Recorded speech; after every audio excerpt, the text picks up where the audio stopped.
We are live. This is the H.454 Conference Committee on June 13th, reconvening after a break to do work. And we're back with, I won't describe it yet. We can hear from Kirby first. Yeah, so have a really appreciate your consideration of our proposal from this morning. Have a final piece of language that we would like to share with you to make sure that the property tax classifications are aligned with all of the other pieces of work.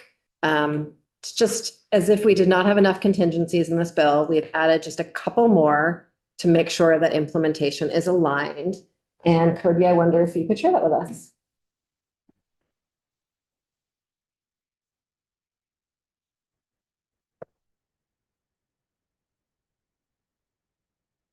Good afternoon, Kirby Keaton, Office of Legislative Counsel. As Representative Kornheiser just mentioned, some language here. We have a version 7.1 or draft 7.1 rather. So we have a new section 61D that would be a prospective repeal of the tax classification sections of the bill.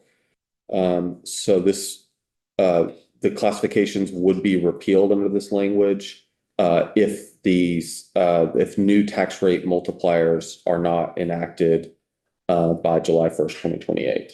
So if you take no further action, then the classifications will go away. And then we have some effective date changes. Kirby, could you just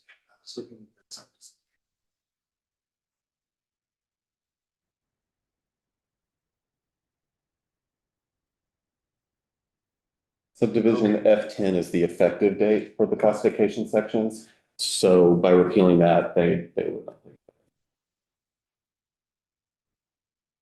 We'll be taking a look at that in a second.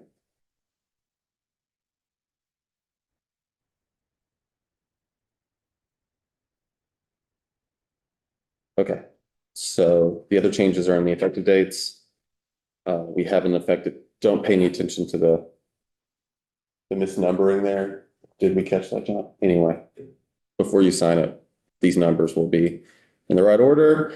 61D that we were just looking at would be effective on passage. We have a new effective date for 61A, which is the transition implementation of the classification system that the Department of Taxes would have to do in 2027. So there's a contingent effective date now for that. So if the General Assembly does not enact new school district boundaries, maps, in other words, between the enactment of this act and January 1, 2027, the Department of Taxes won't have to do that work to transition over. And we've worked very closely with the administration of the tax department on this language up until the last minute, and they are comfortable with it. We don't do our thing, then we can't do the other things. and we don't adopt the map and move this forward, then the classifications go away. Mhm.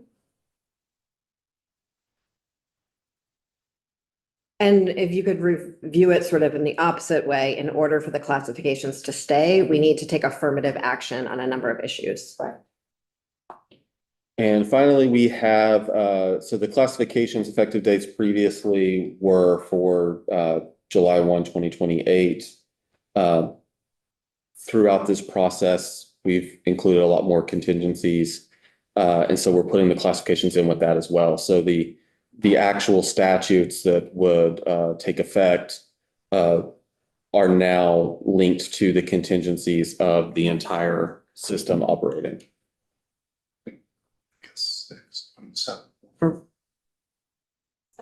Seven copies.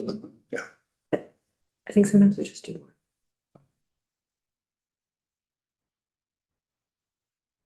I think sometimes we just do To sign? one. Oh, I see. Good. Oh, for signing, yeah, I guess sign one and then make copies, right? Yeah. That's fantastic. Although Scott wants to have a, Okay. yeah, make three. Yeah, yeah. Those are the changes. So for the last, Thank you. Also, there are a couple of things that we caught. Beth pointed out sort of, since she rephrased that, but also we accepted some of your recommendations about, there was sort of two places where we had accepted using SU, and that's there. Well, I think of it as the weather, and I know that's not How helpful. to versus describe weather. it. Yeah, versus weather, yeah. Yes. And so those are in there too. Those were caught. Sorry about that. Thanks, Kirby.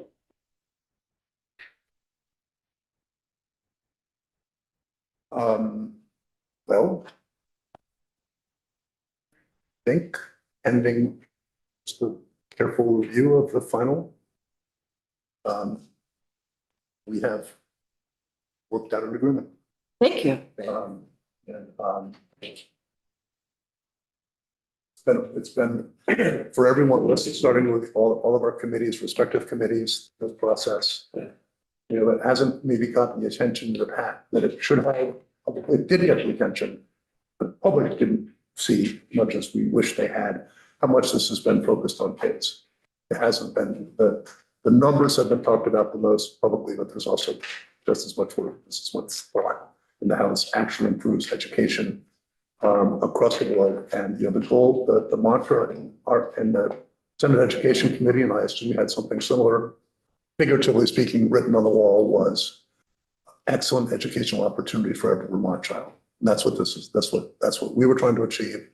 And by the way, and the point has been made several times, this is step one of many. And the work next year and the year after, we've got summers, falls, winters of work ahead of us to bring all of this to true fruition.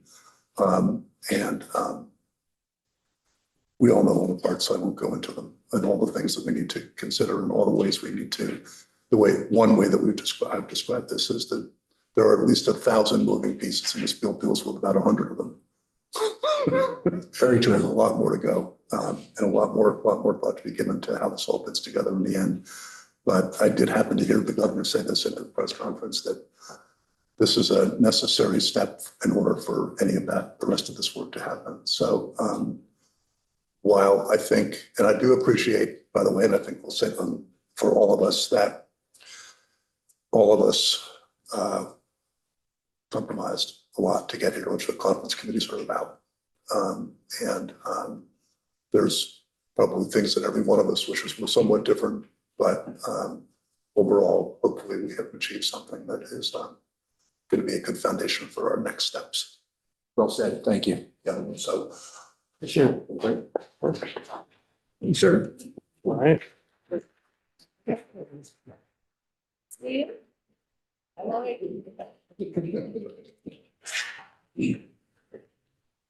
So I don't know how we're going to do the next, I think we're going to wait for the copies, take a little time to do a careful review, just to make sure that it's right.